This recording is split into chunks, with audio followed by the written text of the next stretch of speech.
Keďže sme boli aj v Nitre, sme sa zastavili Galérie Mlyny a skočili sme do Fun Parfumérie, kde som si už dlho chcela kúpiť tento make-up od Revlonu Color Stay v odtieni 150 buff, alebo ako sa to číta, pretože som čítala veľa pozitívnych recenzií a je to vlastne veľmi svetlý odtieň do žltého podtónu, tak som zvedavá, aký bude. Zastavili sme sa aj v Planeu, kde sme si kúpili takýto malý mini vreckový vysávač.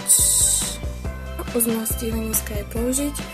A keďže mi prestali hrať moje obľúbené slúchatka, ktoré som úplne zbožňovala na to všetko, tak som si kúpila aj takéto slúchatka od Senkoru.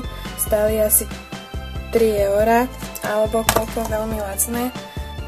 Zastavili sme sa aj v Tesku, v obchodnom dome, kde majú teda veľmi veľa oblečenia a majú tam aj iné značky ako v normálnom Tesku a kúpila som si to pyžamo, ktoré ste mohli vidieť už skôr vo videu, ako som si ho skúšala v kabinkách.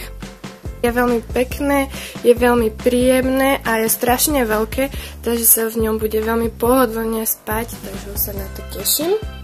No a nič si nepte z mojich nechtov, ktoré sú úplne že hrozné, lebo tento lak už mám asi 2 týždne a už je úplne poodretý, tak mám tu už pripravené nejaké jarné laky. Môžete vidieť, že väčšinou ide o pastelové laky. Mám tu najviac od Essence.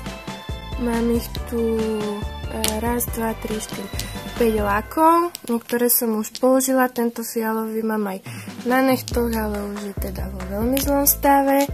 Mám tu tieto svetle, táto žltá je veľmi pekná, to by som veľmi chcela vyskúšať.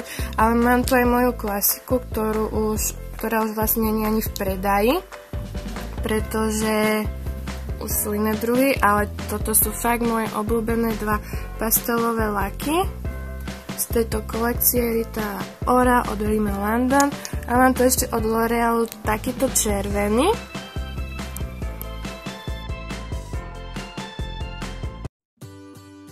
No a my sme vlastne už na konci videa, tak mi určite dajte vedieť, ako sa vám toto video páčilo. Je to vlastne také moje prvé video a celkom som nervózna z toho, aké názory naň budú, aké komentáre a či sa mi nikto nebude vysmievať za môj hlas alebo za niečo. Ale ja verím, že ako prvé video, že to bude celkom fajn a ak ma podporíte odberom alebo mi dáte like alebo mi napíšete komentár s vašim názorom, budem veľmi rada a dúfam, že sa vidíme u ďalšieho videa. Ahojte!